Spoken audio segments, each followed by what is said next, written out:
சிவராத்திரி மகாத்மியம். அஷ்டமகா விரதத்தில் சிவராத்திரி விரதமும் ஒன்று. மாசி மாத கிருஷ்ணபக்ஷ சதுர்தசி இந்த சிறு இந்த திதியைத்தான் சிவராத்திரி என்று கூறுகிறோம்.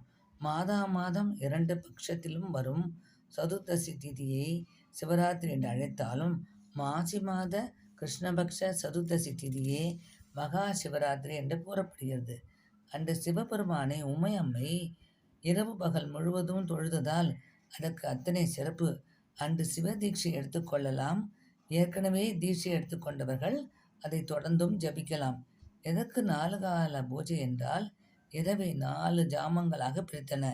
இந்த 4 ஜாமங்களையும் தொடர்ந்து பூஜித்ததால் அவ்வளவு விசேஷமாக சொல்லப்படுகிறது. நாமும் பூஜித்தால் கருணையின் எல்லையான சிவபெருமான் நமக்கு இகலோக சுகத்தையும் பரலோக பிராப்தியையும் தருவார்.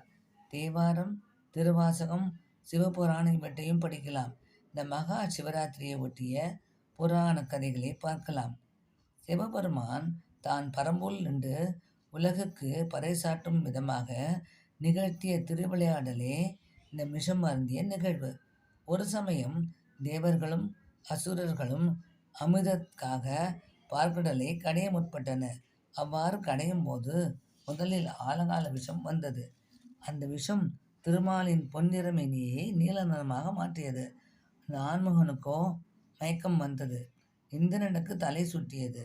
கைலாயத்திலோ சிவபெருமான் தன் உமையம்மையோடு பூதகணங்களோடும் அமைதியாக வீற்றிருந்தார். அந்த நேரத்தில் தேவர்களும் அசுரர்களும் கைலாயத்துக்கு செல்வதே நலமென நினைத்து அந்த மலையை இடம் வலமாக சுற்ற, அதுவே சோம சுக்த பிரதட்சணம் என்ற பிரதோஷ காலத்தில் நிகழும் இந்த பிரதட்சணத்துக்கு பெயர் ஏற்பட்டது. பின் சிவபெருமான் தன் அருகில் இருந்த ஆலால சுந்தரரை அனுப்பினார்.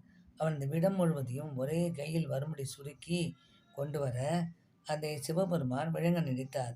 அப்போது பார்வதி தேவி அதை கழுத்தில் மட்டும் நிற்கும்படி செய்தாள். அதுதான் நீலகண்டனாக மாறிய நாள். சிவனின் பொன்னிறமேனி கழுத்து மட்டும் நீல நிறமாக மாறியது. பார்க்கடல் கடையும் போது தசமி அன்று இந்த நிகழ்வு தொடங்கியது.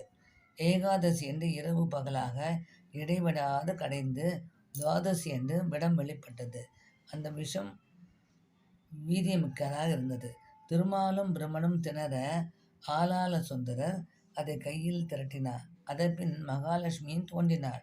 ஐராவதத்தையும் தோண்டி அதையும் இந்திரன் எடுத்துக்கொண்டு சென்றார்.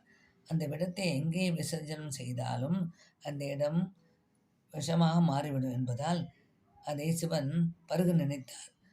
சிவனுக்கு உயிர்களின் மேல் உள்ள அன்பினால் அதை பருக நினைத்தார். இதை பற்றி அப்பர் சுவாமிகள் தன் தேவாரத்தில் ஐயனும் மாலுமால் முயல் முடியும் நீ என்று குறிப்பிட்டிருந்தார். துவாதசியில் வெளிப்பட்ட அந்த விஷத்தை திரியோதசியில் அசுரர்களும் தேவர்களும் கைலாயத்தை நோக்கி சென்று சோமசுக்த பிரதர்சனம் செய்து இடவலமாக சுற்றி 14ஆம் நாளான சதுர்தசி அம்பிகை சிவபெருமானை பூஜித்ததால் சிவராத்திரி என்று அழைக்கப்படுகிறது. திருவண்ணாமலை நடந்த பரத்துவர் நிர்ணயம். யார் பெரியவன் என்ற ஆணமும் கூடவே கல்வி செல்வத்திற்கான பலம் இவற்றை சோதிப்பதாக நடந்தது திருவண்ணாமலை நிகழ்ச்சி. சிவபெருமானி அக்னி பழமாக மாறிய அந்த நெருப்பாக மாறினார். அந்த நேரத்தில் அசரீரி தோன்றி என்னை காண்பவர்கள் உலகில் பெரிய பரம்பொருள் என்று ஒத்துக்கொள்ளுங்கள் என்று சொன்னார்.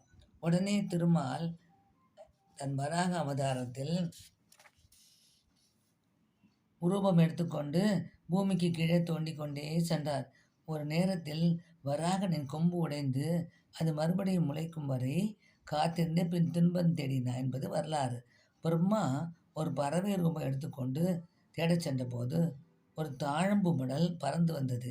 அதை கேட்டபோது அது சிவபெருமான் ஜடாமுடியிலிருந்து வந்தேன் என்று சொல்ல, அதை வைத்து பிரம்மா சிவபெருமானை பார்த்ததாக சொல்ல, சிவபெருமான் பிரம்மாவுக்கு சாபம் கொடுத்து உனக்கு வழிபாடு இல்லாமல் போகட்டும் என்றும் தாழம்புவிற்கும் நீ சிவபூஜையில் கலந்து கொள்ள முடியாது என்றும் சபித்தார். பின் தாழம்பு சிவபெருமானை இறங்கி வணங்க அவர் அதற்கு இணங்கி சிவராத்திரி 3ஆம் கால பூஜையில் மட்டும் உனக்கு இடம் உண்டு என்று ஆசீர்வதித்தார். 3ஆவதாக ஒரு குரங்கு விளையாட்டாக இலைகளை பறித்து போட அது வில்வ இலையாகவும் இருக்க போக கீழே சிவலிங்கமும் அன்று எதேச்சையாக சிவராத்திரியாகவும் இருக்க சிவபெருமான் தன் கருணையால் அந்த குரங்குக்கு ராஜ பதவியை அளித்தார். அவர்தான் முசுகுந்த ராஜா. ஆனால் குரங்கு எனக்கு குரங்கு முகமே அடுத்த பிறவியில் வேண்டும் என்று கேட்க அந்த முசுகுந்த ராஜாவுக்கு குரங்கு முகமாகவே பிறந்தார். அவர் சோழ குலத்தில் பிறந்தவர். சோழர்கள் அனைவருமே சிவபக்தர்கள். அவர்கள் விஷ்ணு கோயிலுக்கு திருப்பணிகள் செய்தாலும் அவர்களின் குலதெய்வம் சிவபெருமானே ஆகும். 4வதாக, ஒரு வேடன் ஒரு இரவில் புலியின் துரத்தலுக்காக பயந்து மரத்தில் ஏற தான் தூங்கக்கூடாது என்பதற்காக மரத்திலிருந்தே இலைகளை பறித்து போட்டார். அந்த இலை வில்வ இலையாகவும் கீழே சிவலிங்கமும் இருக்க போக அன்று சிவராத்திரியாகவும் இருக்கவே சிவபெருமான் அவனுக்கு பூஜை செய்ததாக நினைத்து கொண்டு அவனுக்கு கைலாய பதவியே கொடுத்தான் என்று கூறப்படுகிறது. இவ்வாறு பல சிறப்புகளை கொண்ட சிவராத்திரி 8 மகா விரதத்தில் ஒன்று.